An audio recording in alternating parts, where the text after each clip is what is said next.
Are you ready to jump into a life of surrender? Maybe not, right? Thanks so much for listening to the Parable Podcast. I am so glad you are here. I'm your host, Danielle Zapchenk.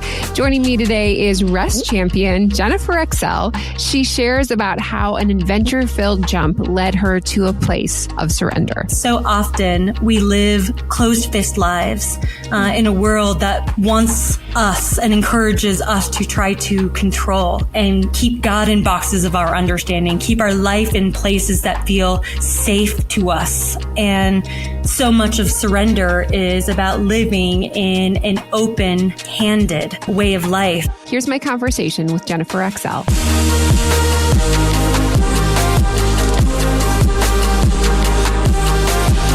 I don't know about you, but if you've ever walked into a room and you've met somebody for the first time, maybe there's like something about them that really engages you. And Jennifer, that was how I felt about you the first time I saw you. There was something about you, and also you smelled great. So that's a win. Okay. I walked into this retreat space, or I don't remember, you came in and I was just like, there was such joy and like love and excitement about you. And I'm like, I have to know more about Jennifer. And so Jennifer, thank you so much for being here on the Parable Podcast. Oh, thank you so much for the opportunity. And God is so good in connecting us and working through his children to do big things. I'm so excited to know you. Thanks. Well, we had the fortunate chance of meeting at a retreat. We were able to have a little bit of time to connect and hear about your story. You did some yoga for us. And so I was able to understand like what your heart is. And so you are a champion of rest. And I'd love for you to kind of explain and dive into how that started for you. Like so many people, it came out of necessity. It came out of my own story. I've been an entrepreneur for over 15 years and have faced entrepreneurial burnout multiple times. And I like to say that lockdown in 2020 was the icing on the burnout cake that I had already baked for myself leading up to that. And just mind, body, spirit, I got to the end of myself, and the Lord let me get there. And in his loving kindness and grace for me, used that as a major lesson in my life. And I was there more than once and recovering from burnout. My hair was falling out. I wasn't able to sleep more than, if I was lucky, about an hour and a half at a time. And I was falling apart in every sense of the word. And there were a lot of things that I tried on that recovery journey, and understanding rest and how God designed us for rest and dependence on him, rest and celebration of who he is. It was a long journey of discovering what rest actually was. I've heard many people say, I sat on the couch and I watched Netflix all weekend. And why am I still so tired on Monday? I did nothing. And it's, especially in America, in our hustle culture, we just have a very unhealthy relationship with rest. And believers are no different. And I think especially for entrepreneurs, especially for female entrepreneurs, in that hustle culture, there's so much imposter syndrome and all of these trauma narratives and chronic glass ceilings we're trying to shatter, and all these narratives that lead us to push ourselves to the brink. And like I said, God has used my experiences and the recovery out of this pit that I was in to change me and really put on my heart to help others, to pay forward out of my own experience to learn in tangible and practical ways, not just what is rest, but how do we actually do that? So I like to say my work is really nervous system self-regulation at the intersection of Christian soul care and somatic healing. So really understanding what is rest and what does that look like in our bodies? What does that look look like with our minds, our hearts, our souls from a holistic approach? What does that look like? And how do we encounter God through all of that? So champion of rest, not perfecter of rest by any means. I am still learning in my own journey and still finding many opportunities in my life to prove, do I know what I'm talking about? And I'm a big believer. We have to walk the walk to talk to the talk. And life continues to give me opportunities to prove how much I value rest and a life and heart posture of dependence on God and not idolization of myself, idolization of self-reliance and living under my own strength and my own abilities, which is definitely this entrepreneur's favorite sin, if you will, is to lean on myself. And so living a life resting because I am depending on God is so much the art of where God has taken me. That resonates so much with me, Jennifer. Just the idea of like wanting to do things and just getting out there and accomplishing. And even like the idea of imposter syndrome, you know, there is this pulse inside of each one of us, specifically also Americans. You're right. Of just like, we have to get this done and there's no rest for the weary. So I appreciate you being honest. Like it's a journey and you're continuing to build and learn. I would be curious, like what boundaries, since you've learned about this, what boundaries have you put in place for yourself to be like, ding, ding, ding, hey, just a heads up, like you need to be resting? Yeah. Ooh, that's such a good question. Understanding that trauma, chronic oppression, chronic stress is a major factor in us disassociating from our bodies. And our bodies are basically, and I love cars. I used to race cars when I was younger, grew up in the car business. So I love a good car reference, car metaphor. Our bodies are like the dashboard of our car. They are constantly sending us messages, but so often we are disconnected from those messages. So for me, I've had to learn what are those messages my body is sending me, because most often those are going to speak loudest long before my heart and my mind are aware that I'm in the danger zone. So learning what those check engine light signals were for me. The first one's definitely sleep. If I'm not getting a good 7-8 hours solidly where I'm falling asleep and I'm staying asleep, I'm like, okay, all right, there's stress. There's underlying stuff I'm not aware of in my conscious mind that I need to take a hard look at. Finding those messages in my body helps me to get ahead of the problem. And when I don't listen to those messages is when the noises from my body, literally and figuratively, start getting louder and louder until I listen. And so much of that chronic stress is disease in the body. So listening to that made a big difference. And so when I'm looking at boundaries, especially around my resources, my time, my energy, my money, how am I spending those in support of living out of my purpose, the things that really matter to me? So things like budgeting accordingly. And it means there's some places I don't have money to go out and go to dinner and do all of these things, but I'm able to afford, because I've prioritized a meal kit of healthy salads and food that is nourishing my body, because like so many others, food is an emotional Band-Aid and my body doesn't crave salad. It wants the deep fried, sugary Band-Aids for the emotions. And so when I'm feeling that come up, I'm like, I'm trying to address something and my body's telling me that's stress. And so investing in my health by those nourishing meals is a big part of that. And understanding my time, how I literally on my schedule, I book time time with God because my time is finite and I live and die by my schedule. So if it's not on my schedule, it's not happening. So I had to learn, okay, if you really value rest and spending time with the Lord, it's got to go on my calendar too. Yeah. And so don't get me wrong, things get moved around and it's not a perfect practice, but that's how I'm prioritizing what really matters to me because it's going in with all my meetings and all my other to-do list items. And so, and with my energy, who am I spending that energy on? Who am I spending that is also refilling my energetic cup? So understanding the relationships that I have with others and how I'm spending that, because the FOMO in me, when somebody's like, hey, do you want to come do this? Do you want to do that? And I always want to go, yes, I do.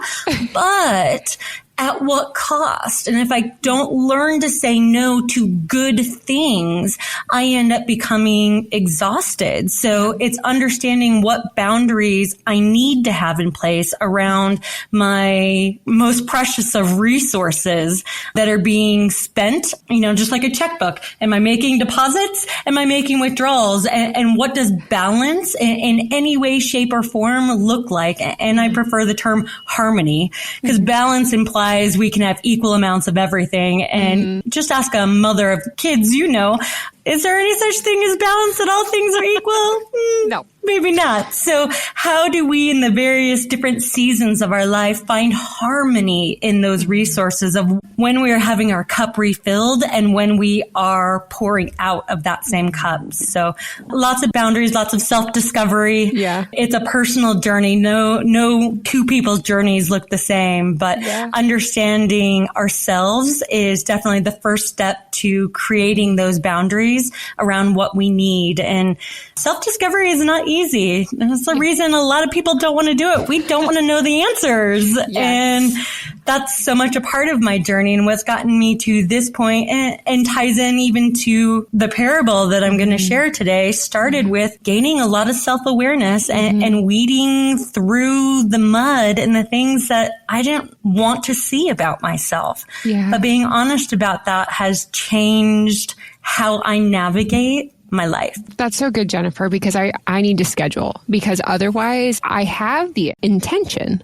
But if it's not there or if it's not put into Alexa so I can be reminded at the grocery store, it's not going to get done. And I think that having those boundaries, recognizing where are our pitfalls that we can easily be trapped in is so helpful. You mentioned as you were starting that you had raced cars. And so I'm just curious, I'm sure there's so many things, but what would somebody just meeting you not realize, they wouldn't even know, that you've done in your life, you've had a part of your life that you're like, oh, I wouldn't have guessed that about her. I would say, maybe it's understandable as an entrepreneur. I'm a risk taker by nature, but I'm also an adrenaline junkie. My family was in the car business. I am multi-generational automotive industry, and my father loved restoring and building kit race cars, especially models from the 60s. The big engine, loud roaring race cars. And so he didn't get any sons and he just decided he was going to get his daughters interested in the things that he was interested in. So we raced cars when we were younger, and so much of my childhood memories and the fond things that I look back on in relationship to my father all go back to driving these really awesome cars and this love affair that I have with feeling fully alive. That not that I am numb and turned off the rest of my life. Not that there haven't been some of those seasons, but there's something about risking life and limb that just makes me feel fully alive and lit up from the inside. And so whether it's building a business out of nothing and taking the risk of that, or scuba diving or racing cars or jumping out of airplanes, I like to do things. I like to say that bravery is not the absence of fear. It's the choices we make in the face of our fears. And I like to find opportunities to be brave. Being brave is, I think, something that is like a muscle that you get to continue to learn and to shape. And obviously it depends on the situation. But sometimes people, when they feel like they can't be brave, and I'm like, I wonder if you just didn't give yourself the opportunity to choose bravery, to start learning and deepening into that. Jennifer, before we jump into your parable story, I know that you love travel. I would just be curious, are you a person that like really pre-plans everything down to your restaurants, reservations, or you're just like, hey, we're just going to go and see what happens? Another great question. I think that's shifting for me in a couple different ways. There's definitely been times where I'm just, let's just get there and see what happens, because I don't know how I'm going to feel. And I never want to, especially as somebody who greatly values rest, I don't want to get there and feel like, oh, I've got all these things that I want to check off my list. And if I don't get those done, I'm going to be disappointed. Or, just I might have a day where I'm like, I know I wanted to do all these things, but I really just need to read a book by the pool today. And that's okay. So there's parts of me that have definitely felt like I have underplanned, but I'm somebody who loves to be active, to engage fully in new places. So there's a part of me that loves to plan, but that's even with the season that I'm in. And so much tying into the parable is releasing the need to control the circumstances and the outcomes. So there's a lot of what I'm learning and given opportunities to practice of just taking the next step. And then when I get there, see what happens, and learning to be okay with not controlling all of the variables, because there's so many variables I can't control. And learning to be okay with that is definitely the season I'm going into, specifically with my travels. I mean, there's like so much there with your adventurous spirit and your exciting traveling that you do.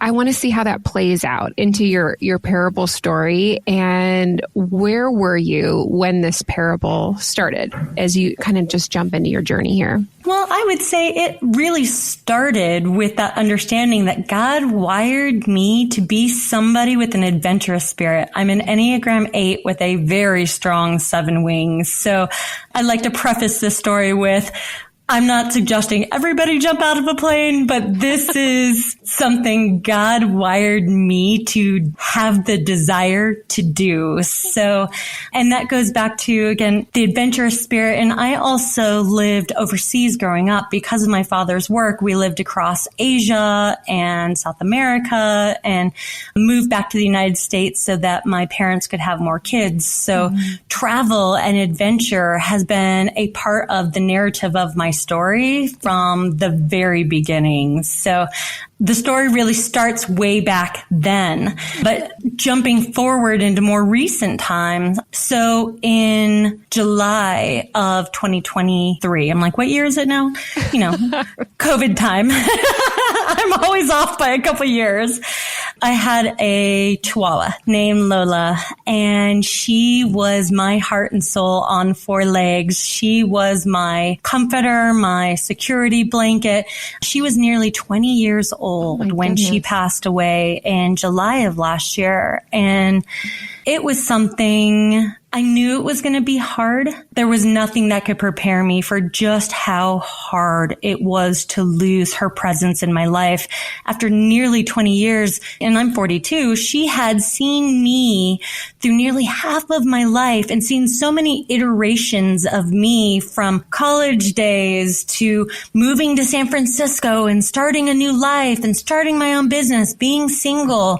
She was with me long before I got married, with me well after that. Other dogs had come and gone, and I could barely remember a time when she had not been a part of my memories. And the day I was originally scheduled to skydive for the first time, I was in the car with one of my best friends and so grateful to be family, my cousin Mary, my ride or die partner in crime, because my husband does not love risking life and limb the same way I do. So she's the one I do all these harebrained things with. So we're in the car heading down to skydive, and I get the call from my husband that we need to turn around because that was the day. And, I'm going to try not to cry.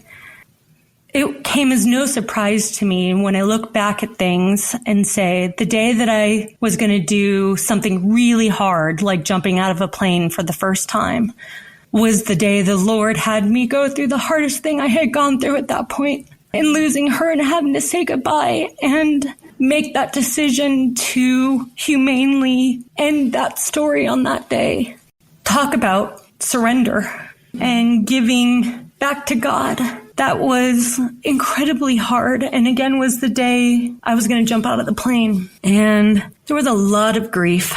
There's still parts of that all these months later, that I am still processing. But it spoke a lot to my heart about God's closeness and Him sitting with me through the hard things. And that was, again, one, if not the hardest thing I had gone through in losing her. And I've lost grandparents. I'm very grateful to still have all 4 of my parents and all of my siblings.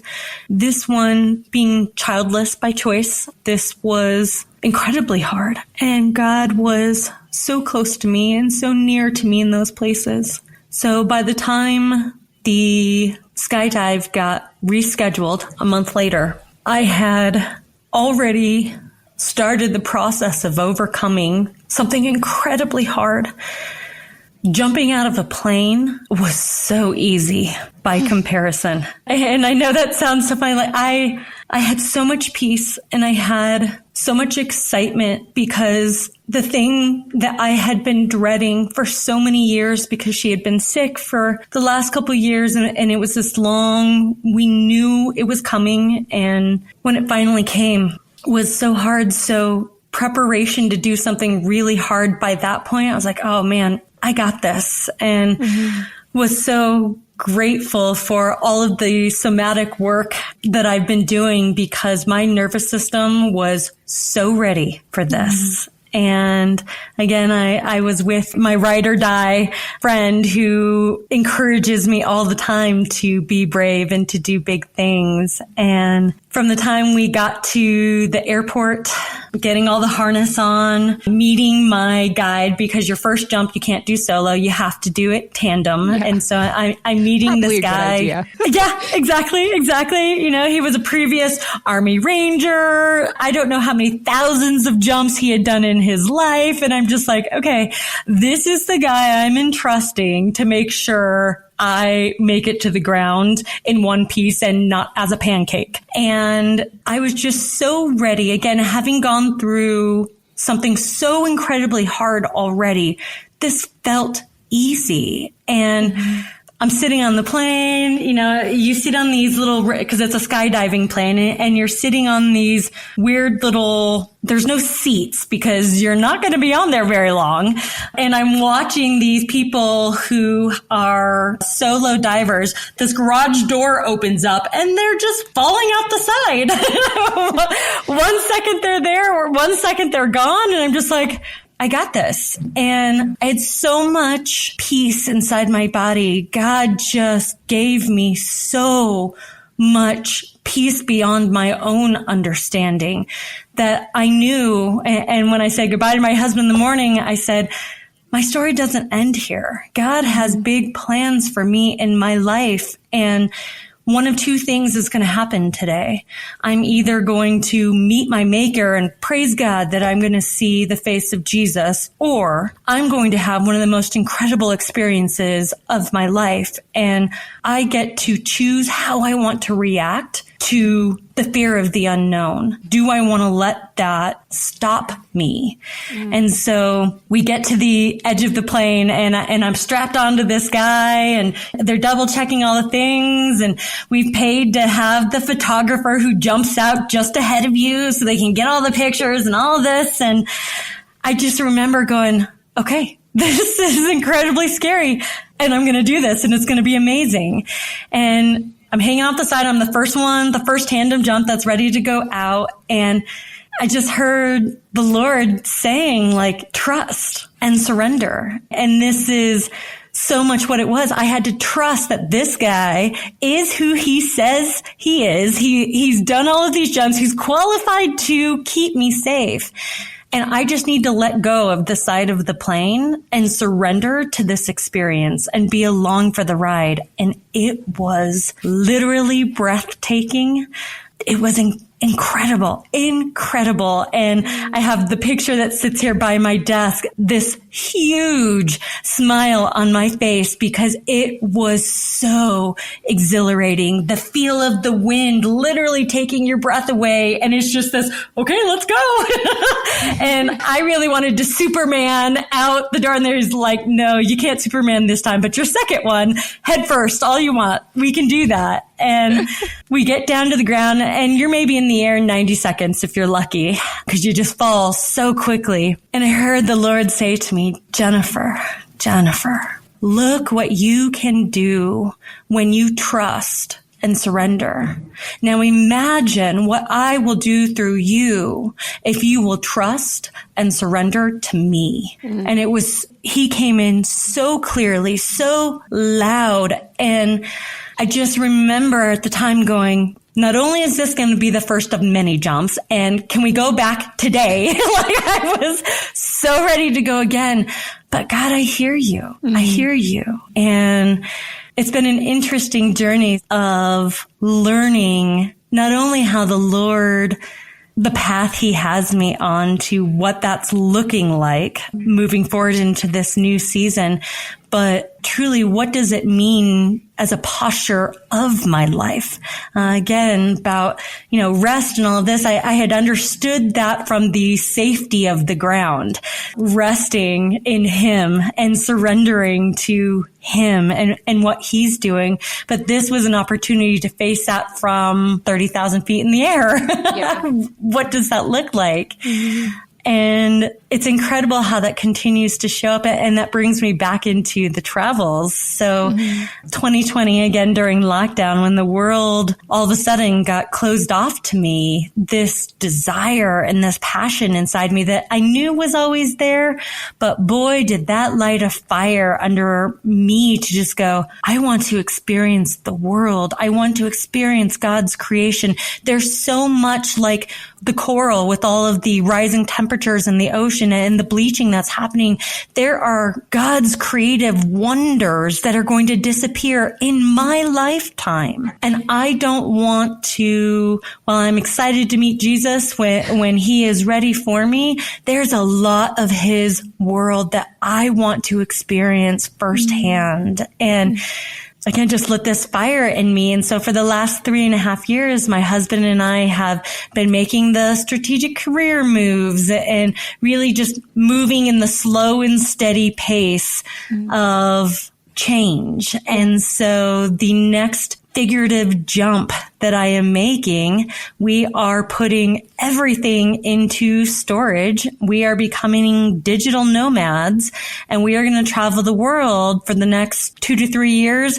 God willing, it could be longer than that. Again, I am trusting that God is who he says he is and standing on his promises that he is making all things new, and that in the face of all of these things that scare me, he is with me. He is with me as close as he was when I jumped out of the plane, as close as he was when I was in a severe car accident 15 years ago, as close as he always is, and recognizing his presence in my life and depending on his provision, his way of doing things, his timing in all of these things, and surrendering control of my circumstances and control of the outcome of my circumstances.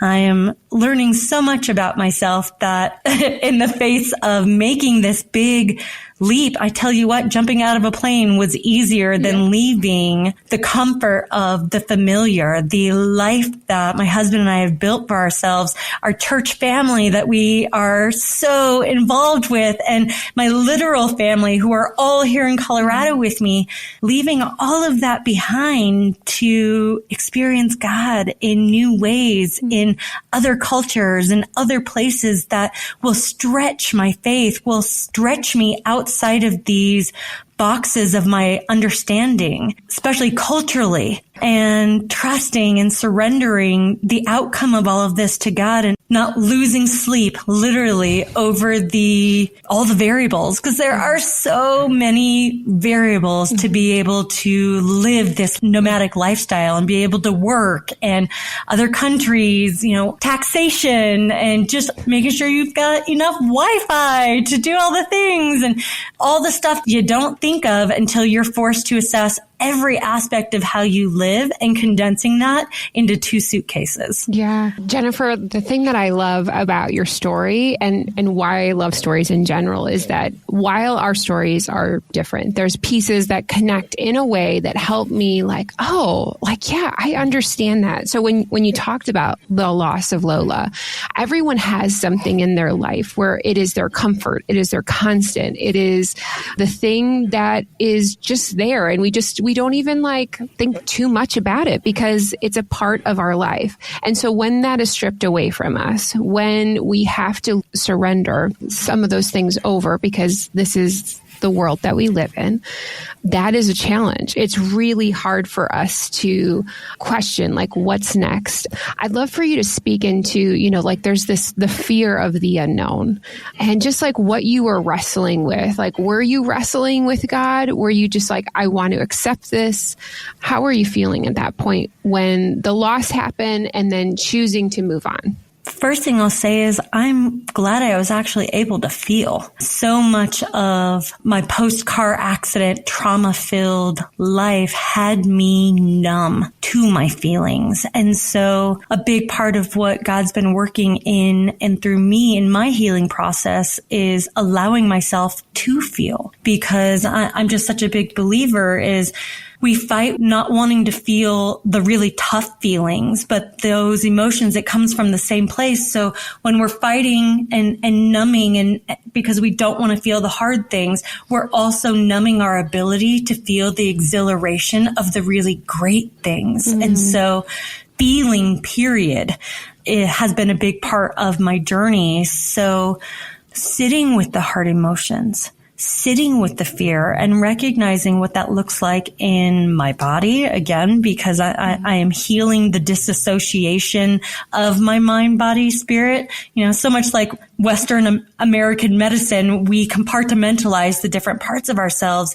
And so to feel all the feelings, it was feeling it in my heart, which felt easy because my heart was broken. It was feeling it in my mind as depression and anxiety and grief, and then feeling it in my body as stuck, as heaviness. And just, it felt like I was for months circling the drain of the loss. And I could barely see. Everything I was looking at was through this lens of grief. And that's one of the things I've been learning as far as a feeling is, what is grief? Not just the grief of the loss of a loved one, which is so much more relatable and tangible, but the grief of change. And what does it feel like in my body to be losing the comfort of the familiar, and to recognize that as grief, to recognize where the depression was coming from, that this was grief as well. And grief has stages to it, acceptance, and there's anger, and there's all these things. And I've gone through all of those emotions as part of my grief. Grief is its own emotion, but it encompasses all these other ones as well. So when I can view all of this change and all of this fear and all of these things as grief, it helps me to go, okay, I can handle grief because I know grief is temporary. And I've been doing a lot of reading and research on the grieving brain and what is the neuroscience of grief, so that I can better understand what is my brain doing as I am processing this change. And so moving forward in the grief of what I'm leaving behind, but actually feeling the grief, feeling all of those feelings, and not just trying to numb or move past or, just focus on the good things. the more I focus on feeling all of the depth of those feelings, the more it actually makes space for me to feel the excitement. Because if I'm numbing the hard feelings, it's really hard to feel the excitement of the new. And so that's what the Lord's been doing with me, especially during Lent this year. He made it very clear to use the Lenten season as a focus on the death of what was, but to not lose sight that at the other side of this is his resurrection power and new life. And that's very much in the season where I'm moving into now is, yes, there's still the parts of me that I don't want to leave my home. I don't want to leave my friends. I don't want to leave the comfort of knowing how my day is going to look because I've done this before. But to move into the excitement of, God, you are doing a new thing, and I want to be with you in the new because I know you're there, and I know he is with me in the past, he's with me in the present, but I don't want to lose out on the incredible experiences he has for me because I'm too attached to what I already have. And so just like releasing off the side of the plane, it's letting go and surrendering and feeling the exhilaration of the new experiences that are to come. But it requires you to feel all of the grief and all of the hard stuff too, so that you can feel the excitement of what he's doing and to actually be excited for it. You said once you had reached the ground, you felt like God was just saying, Jennifer, look at the things I can allow you to do because you have chosen to surrender. And you used the word posture.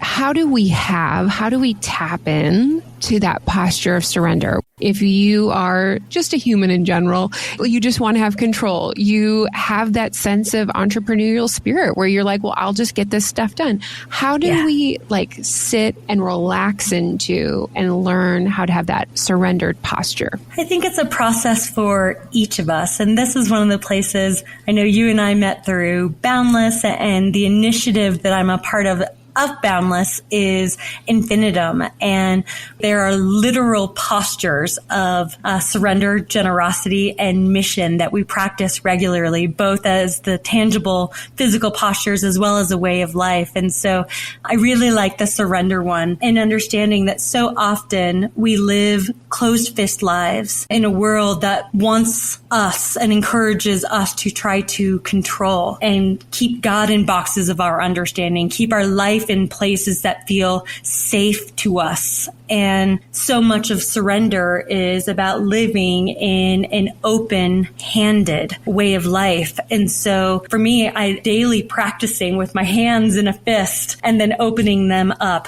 I really love to do burning ceremonies. I will pray with the Lord, and I will write out, like, God, what are the things I am struggling with? And what are you telling me? And I will write these things down, and then I will take them outside into the fire pit, and I will literally burn them, and I will watch them go up in smoke, and just with my heart go, okay, God, I'm giving this back to you, knowing control was an illusion anyway. I never actually had control.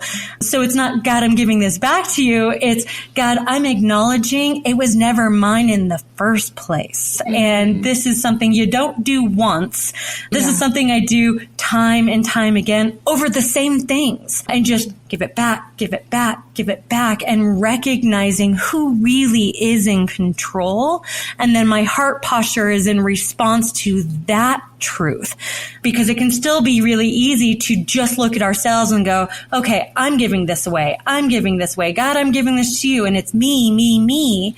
And so the way I get my heart into that posture of surrender is remembering who God is. So then my focus is less on the things I'm giving up, because I spend enough time in that worrying place trying to control those things, but reshifting my focus back to who God is. And then from that place of the abundance of that, I call it soaking. I go outside, I listen to my favorite worship songs that just speak to my heart of who God is. And I go, okay, now that I remember who you are. Thank you, God, for that reminder. Giving these things back to you, knowing they were always yours to begin with. And I open my hand back to you to do whatever you are going to do with this. And Lord, I may not understand because his ways are not my ways. And so often his timing is not my timing. What do you mean? What? Yeah. But God, I'm giving this back to you again, and I repent, and I'm sorry that I'm still trying to control the outcome of this place. So it's remembering who God is helps me to live in that open-handed heart posture and not wanting to control. Jennifer, thank you for this conversation, for bringing us to adventure, to being brave, but also what it looks like to surrender and to know that he has us and he's such a good God. And if people wanted to learn more about rest or you, how can they do that? You can follow me on Instagram and Facebook, my website. I've got a blog. I'm going to be interspersing a lot of my travels within my work with Loto Wellness. So online, definitely on all the platforms. Well, all of Jennifer's information will be in today's show notes. Jennifer, thank you so much for being a champion of rest. And I'm just excited to see where God takes you and your husband and how you're going to continue to surrender into him. Thank you so much. Thank you. What a joy and a bright spark to encourage us to live out our lives audaciously. All of Jennifer's contact information is available in today's show notes at daniellezapchenk.com. And here are 2 reflection questions from our time with Jennifer. Number 1, how can you discover and champion rest for yourself today? Number 2, in what areas this week can you choose a posture of surrender by living open-handedly? Thanks so much to my tremendous producer of a husband, Eric, for making us sound so great. I am thankful that you took the time to spend it with me. Remember your parable. It showcases how he is in the jump to surrender. We'll see you back again next week on the Parable Podcast.